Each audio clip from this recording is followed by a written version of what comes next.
जगह भी नहीं। हजार हजार लोक छुट्टी कहवाटा गोटे अंडर स्टेटमेंट हम। कोटी संख्यार लोक से पहुँचुंट।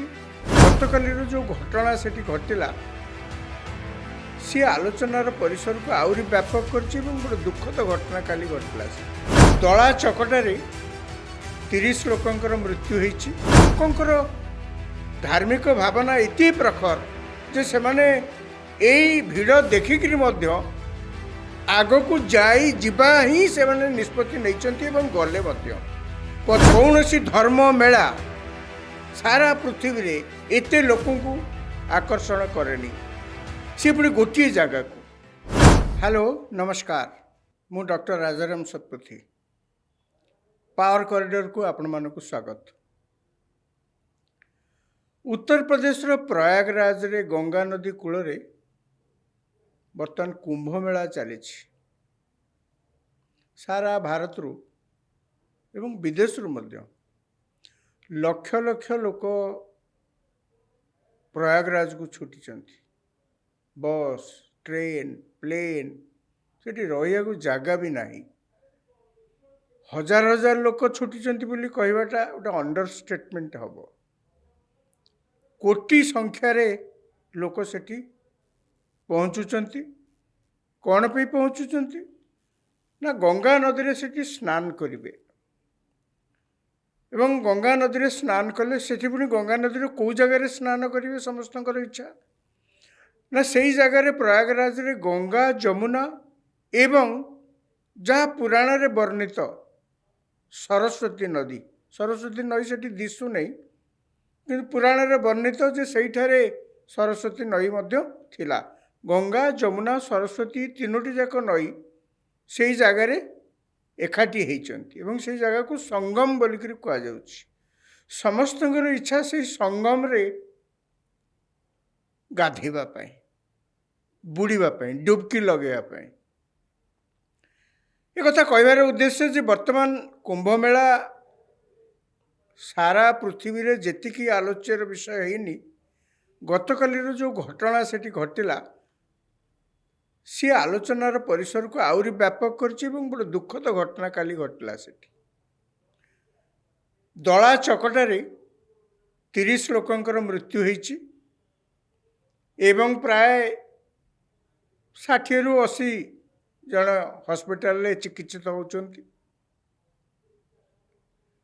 एवं ये घटना सेति बेलिया घटला जितेबले मौनी अमावास्या काली थिला एवं मौनी अमावास्या कह जाउची जे सेठारे जी बुड़िकी गाधेबे अधिक पुण्य लाभ हम। यही आशारे आपण कल्पना करें सारा देशरू प्राय 10 कोटी लोक सेठी जाए पहुँची थे।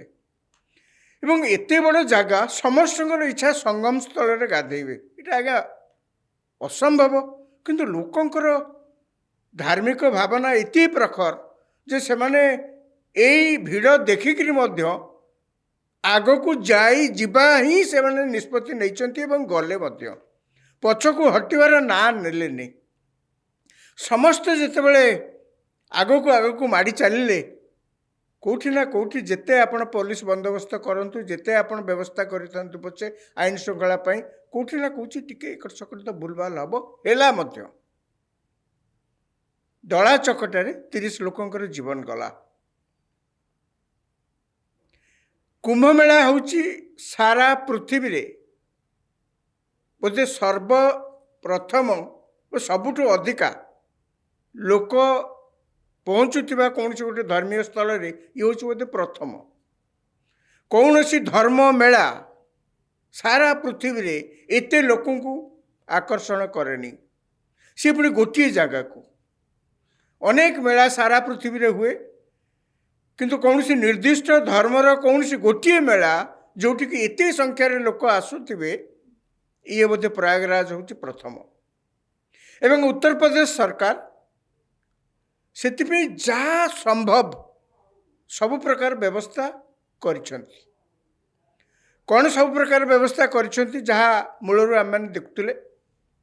କାହିଁକିନା କୁମ୍ଭମେଳା ତ ଆରମ୍ଭ ହେଲାଣି ଜାନୁଆରୀ 13 ତାରିଖରୁ ଆରମ୍ଭ ହେଲାଣି, ଫେବୃଆରୀ 26 ତାରିଖ ଯାକେ ଚାଲିବ। ମକର ସଂକ୍ରାନ୍ତିରୁ ଆରମ୍ଭ ହେଲାଣି ଏବଂ 26 ତାରିଖ ଯାକେ ଚାଲିବ।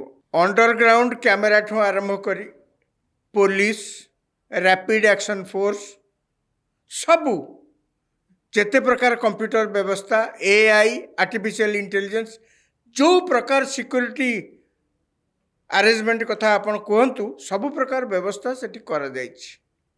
କିନ୍ତୁ ଭୁଲ ତ ଭୁଲ। ଆପଣ ଯେତେ ଯାହା ବ୍ୟବସ୍ଥା କଲେ ମଧ୍ୟ କିଛି ନା କିଛି କେଉଁଠି ଘଟଣା ଘଟି ଯାଇପାରେ, ଘଟିଲା ମଧ୍ୟ ସେଠି। ଏବଂ ଏଇ ଯେଉଁ ଘଟଣା ଘଟିଲା ଏଇଟା ସମସ୍ତଙ୍କୁ ଭାରି ଆଘାତ ଦେଇଛି।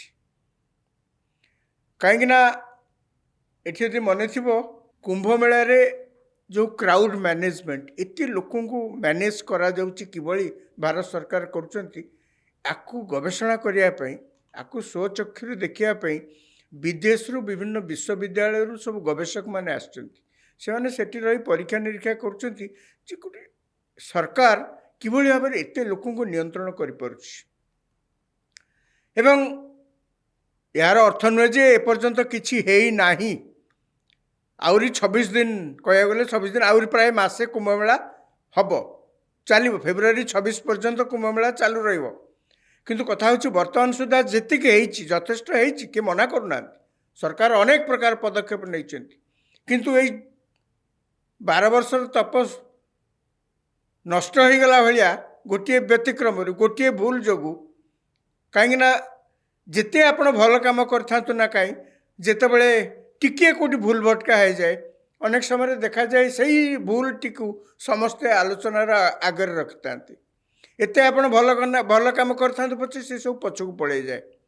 ତେଣୁ ସେଇ ଦୃଷ୍ଟିରୁ ଦେଖିବାକୁ ଗଲେ ଯେକୌଣସି ଲୋକ ବି କହିବ ଯେ କାହିଁକି ଏ ପ୍ରକାର ଘଟଣା ହେଲା, ଏବଂ ଏ ପ୍ରକାର ଘଟଣା ଯେଉଁ ହେଲା ସେଥିପାଇଁ ଆପଣ କାହାକୁ ଦାୟୀ କରିବେ।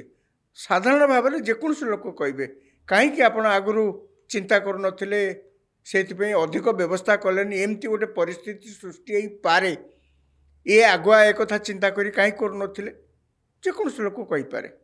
ଏବଂ ସେଥିପାଇଁ ମଧ୍ୟ ଉତ୍ତରପ୍ରଦେଶର ମୁଖ୍ୟମନ୍ତ୍ରୀ ଯୋଗୀ ଆଦିତ୍ୟନାଥ ଘଟଣା ପରେ ପରେ ପ୍ରଧାନମନ୍ତ୍ରୀ ତ ଅତି ବିବ୍ରତ ହେଇକରି ତାଙ୍କୁ ଅନେକ ବାର ଟେଲିଫୋନ କରି ଘଟଣା ସମ୍ପର୍କରେ ପଚାରି ତ ବୁଝିଥିଲେ। ଯୋଗୀ ଆଦିତ୍ୟନାଥ ନିଜେ ମଧ୍ୟ ଉତ୍ତରପ୍ରଦେଶର ମୁଖ୍ୟମନ୍ତ୍ରୀ ବାରମ୍ବାର ଟେଲିଭିଜନରେ ଆସି ସେ ସାମ୍ବାଦିକମାନଙ୍କୁ ପୁରା ଆଖି ଛଳଛଳ ତାଙ୍କର ହେଇଯାଉଥାଏ ଏବଂ ସେ କହୁଥାନ୍ତି ଯେ ସମସ୍ତେ ଯେତେବେଳେ ଧାଇଁଲେ ଗୋଟିଏ ଜାଗାରେ ଗାଧୋଇବା ପାଇଁ ସେ ସଙ୍ଗମ ସ୍ଥଳରେ 10 କୋଟି ଲୋକଙ୍କୁ, ମାନେ ଏଇ ପ୍ରକାର ଘଟଣା ଘଟିଲା। ମାନେ ସିଏ ଘଟଣାଟାକୁ ଯଥାର୍ଥ ବୋଲି କେଉଁଠି କହିନାହାନ୍ତି, ଏତେ ଲୋକଙ୍କୁ ସମ୍ଭାଳିବା ସେ କଥା ସେ କହିନାହାନ୍ତି। ସେ ବରଂ ପରୋକ୍ଷରେ ସ୍ୱୀକାର କରିଛନ୍ତି ଯେ ଯାହା ଆପଣ କୁହନ୍ତୁ ପଛେ ଘଟଣା ତ ହେଇଛି। ଏବଂ ସିଏ ମଧ୍ୟ ଜୁଡ଼ିସିଆଲ ଇନକ୍ୱାରି କମିଶନ ଗଠନର ଘୋଷଣା କରିଛନ୍ତି। ଏବଂ ସେ ଜୁଡ଼ିସିଆଲ ଇନକ୍ୱାରି ଯେଉଁ ହେବ ସେଥିରୁ ଜଣାପଡ଼ିବ କେଉଁଠି କ'ଣ ଭୁଲ ହେଇଥିଲା, ଭଟକା ହେଇଥିଲା, ଯାହା ବି ହେଇଥିଲା ସବୁ ସେଥିରୁ ଜଣାପଡ଼ିବ। ଏଇ କଥା କିନ୍ତୁ ଆମେ ଏଠି ଆଲୋଚନା କରିବାର ପ୍ରସଙ୍ଗ ହେଲା, ଆମ ଓଡ଼ିଶାରେ ମଧ୍ୟ ଏମିତି ଧାର୍ମିକ ମେଳା ପ୍ରତିବର୍ଷ, କୁମ୍ଭମେଳା ସିନା 12 ବର୍ଷରେ ଥରେ ହୁଏ ଏବଂ ପୂର୍ଣ୍ଣ କୁମ୍ଭମେଳା 144 ବର୍ଷ, 140 ବର୍ଷ, 144 ବର୍ଷରେ ହୁଏ। ଆମେ ଏ କଥାକୁ ଏଠି ଆଲୋଚନା କରିବାର ପ୍ରାସଙ୍ଗିକତା ହେଲା ଯେ ଆମ ଓଡ଼ିଶାରେ ଏମିତି ଧର୍ମର ମେଳା, ଧାର୍ମିକ ମେଳା ପ୍ରତିବର୍ଷ ହୁଏ। ଯେଉଁ ଜଗନ୍ନାଥଙ୍କ ରଥଯାତ୍ରା ହୁଏ ସିଏ କ'ଣ କି ଆଉ, ମାନେ ଲକ୍ଷ ଲକ୍ଷ ଲୋକ ସେଠିକି ଆସନ୍ତି। ଅବଶ୍ୟ ପ୍ରୟାଗରାଜ ଭଳି ଯେଉଁ ଜାଗାରେ ରଥଯାତ୍ରା ହୁଏ, ପୁରୀର ସେ ବଡ଼ଦାଣ୍ଡ, ପ୍ରୟାଗରାଜର ଗଙ୍ଗା ନଦୀ କୂଳ ଭଳି ଏତେ ପ୍ରଶସ୍ତ ନୁହେଁ, କିନ୍ତୁ ସେଇ ଜାଗାକୁ ମଧ୍ୟ 4 ରୁ 5 ଲକ୍ଷ ଲୋକ ଅତି କମରେ ସେଠିକି ଆସନ୍ତି। ଖାଲି ସେତିକି ନୁହେଁ, ଆମେ ଅନେକ ସମୟରେ ମଧ୍ୟ ଦେଖିଛେ ଯେହେତୁ ବର୍ତ୍ତମାନ ଗମନାଗମନର ସୁବିଧା ହେଇଗଲାଣି, ତେଣୁ ଅନେକ ଲୋକ ନିଜ ଗାଡ଼ି ଧରି ମଧ୍ୟ ପହଞ୍ଚି ପାରୁଛନ୍ତି, ବସ୍ରେ ଯାଇପାରୁଛନ୍ତି, ଅନେକ ପ୍ରକାର ସୁବିଧା ହେଇଗଲାଣି। ତେଣୁ ଗମନାଗମନ ସୁବିଧା ହେବା ଯୋଗୁଁ ପୁରୀକୁ ବର୍ତ୍ତମାନ ପ୍ରତିଦିନ କହିବାକୁ ଗଲେ, ଆମେ ଆଗେ ଦେଖୁଥିଲୁ ଯେ ପୁରୀ କେବଳ ରଥଯାତ୍ରାରେ ଭିଡ଼ ହେଉଥିଲା, ଏବେ ପ୍ରତିଦିନ ପୁରୀରେ ଭିଡ଼। ଏବଂ ସେଇ ଜାଗାରେ ମଧ୍ୟ ଅନେକ ସମୟରେ ଭୁଲ ଭଟକା ଯୋଗୁଁ, ଭିଡ଼ ଯୋଗୁଁ ଆମେ ଦେଖିଛୁ ଦୁର୍ଘଟଣା ହେବାର, ଦଳାଚକଟା ହେବାର ଆମେ ମଧ୍ୟ ଦେଖିଛୁ। ये पुरी मंदिर बा बड़दाण्डे अनेक समय ए प्रकार घटना रथयात्रा रथ टणा बेले आम सब देखीचु माने प्रयागराजर संगम रे जो घटना है से आमे किसी शिखुचे कि ये आम भी गोटे लेसन कौन से लेसन जे आमर जो माने व्यवस्था सेठी तैयारी करती शासन श्रृंखला मान आईन श्रृंखला को बजाय रखापी रथयात्रा पूर्व जो मैंने सब व्यवस्था करती अंत से मन में गोटे कथा रहा कथा जे सब प्रकार व्यवस्था कर सारा पर भी यही प्रकार गोटे घटना कहीं न हो पार और जदि हुए ताकू कि भाव में रोक जा पार ए प्रकार घटना को जमी न हम से कौन करने को पड़ो।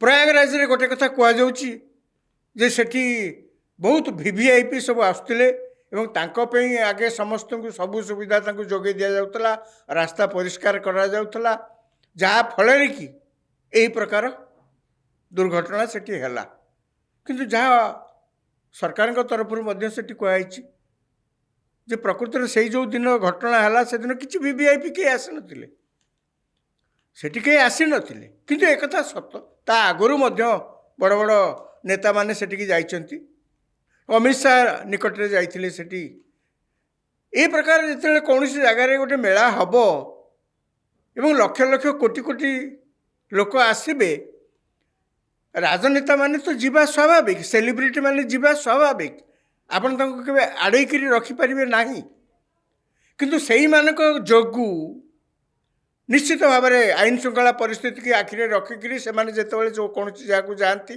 पुलिस बंदोबस्त सेठी आउरी कड़ाकड़ी करा जाए जदि कौन जगह मेला होता है सेठी लोक मानक आड़े दि जाए किछिटा ही असुविधा सृष्टि हुए एक कथा निसंदेह कहुपर रथयात्रा भितर रथयात्रा पुरी रथयात्रा समय लोक तो भिड़ हो जाऊँ बड़दाण्डे कहीं कौन तारी भितर जदि कौन सेलिब्रिटी गले ताले लोकों भितर हलचल हवा स्वाभाविक तांको पुलिस सुरक्षा देकर जिते नेले लोक मैंने तार गोटे प्रभाव लोकों ऊपर जे पड़ो एक निश्चित तेणु मोर कहवा कथा जे जहाँ कहुच्छी प्रकृति में अनेक समय यही प्रकार घटना घटे जो मैंने सब विरोधी था जो मैंने समालोचक था से मैंने अनेक समय तिल को ताल कर अनेक कथा कहते जो मान जीवन हानि है ये बड़ तांको परिवार प्रति घोर दुख दिन कह गले कहीं परिवार कई जन चलीगले पुणी एमती परिस्थिति रे माने धैर्यहरा होगा स्वाभाविक किंतु अनेक लोग था यही प्रकार घटना से गोटे प्रकार राजनैतिक फायदा हासिल पाई राजनैतिक सुविधा हासिल पाई किसी ना किसी उद्यम करता तेणु से लगी से माने घटना किसी न बुझिक तिल को ताल कर अनेक समय अनेक कथा कहती जमती वीवीआईपी आसते से दिन वीवीआईपी से सरकार कहते से दिन कहीं वीवीआईपी आसी नथिले से दिन कहीं आसी नथिले तेणु से दिन तो भिड़ एत होता जे 10 कोटी लोक गोटे जगह आसिले किए भी कंट्रोल करवा असंभव हो गला किसी घटना सरकार तो स्वीकार कर कहबार नहीं तेणु मोर कहवा कथा आमे एथुरु किछि शिखिबार अछि आमर जो माने शासन चलाउछंती पुरी रे जेहेतु एते संख्यार लोक आसंती रथयात्रा समय एवं एपरिक अन्य राज्यर अन्य जगार अनेक समय विभिन्न समय देखा जाइछि एही धार्मिक मेला जो हुए से कार्तिक पूर्णिमा मेला हो कि अन्य जहाँ भी हो सेठी अंततः आमर जो माने सब शासन दायित्व रे अछंती आईन श्रृंखला परिस्थिति ठीक भाव में चलियापी जो मैंने व्यवस्था करती मेला हवा पूर्वर तांकर एथुरु अनेक किछि शिखिबार अछि जहाँ से माने आशा करूना आशंका करूना अप्रत्याशित भाव में सेमती गोटे किछि घटना कौन जगह जे न घटब ए प्रकार संभावना को आशंका को एड़ाई दि जाई न पारे तेणु ताकू आखि आगे रखिकी व्यवस्था को सही अनुसार सुदृढ़ करिथिबा दरकार ताहले ए प्रकार परिस्थिति न हो ये तो आम समस्ते आशा करुँ किंतु जदि बा कौन प्रकार हुए कौन समय हो जाए ताहले अंततः प्रशासन आईन श्रृंखला दायित्व थिबा व्यक्ति माने से माने परिस्थिति को तुरंत काबू करने समर्थ हे जदि टिकिए ढिला ସେଥିରେ ରହିଲା, ଟିକିଏ ବ୍ୟବସ୍ଥାରେ କମି ରହିଲା, ତାହେଲେ ପରିସ୍ଥିତି ଖରାପ ହେଇପାରେ, ଧନ ଜୀବନ ହାନି ହେଇପାରେ। ମୋର କହିବା କଥା ସେଇଥିପାଇଁ ପ୍ରୟାଗରାଜର ଘଟଣାର ପ୍ରାସଙ୍ଗିକତା ଆମ ପାଇଁ ଅନ୍ତତଃ ଓଡ଼ିଶା ପାଇଁ ନିଶ୍ଚିତ ଭାବରେ ଅଛି। ଆମେ ଦେଖିବା ଆମର ଯେତେବେଳେ ଏହି ପ୍ରକାର ସବୁ ମେଳା ହେଉଛି, ହଜାର ହଜାର ସଂଖ୍ୟାରେ ଲକ୍ଷ ଲକ୍ଷ ସଂଖ୍ୟାରେ ଲୋକ ଆସୁଛନ୍ତି, ଆମର ବ୍ୟବସ୍ଥା ଯେଉଁମାନେ ଦାୟିତ୍ୱରେ ଅଛନ୍ତି ସେମାନେ ତାକୁ କିଭଳି ଭାବରେ ହ୍ୟାଣ୍ଡେଲ୍ କରିପାରୁଛନ୍ତି ଆମେ ଆଗକୁ ଦେଖିବା। ନମସ୍କାର।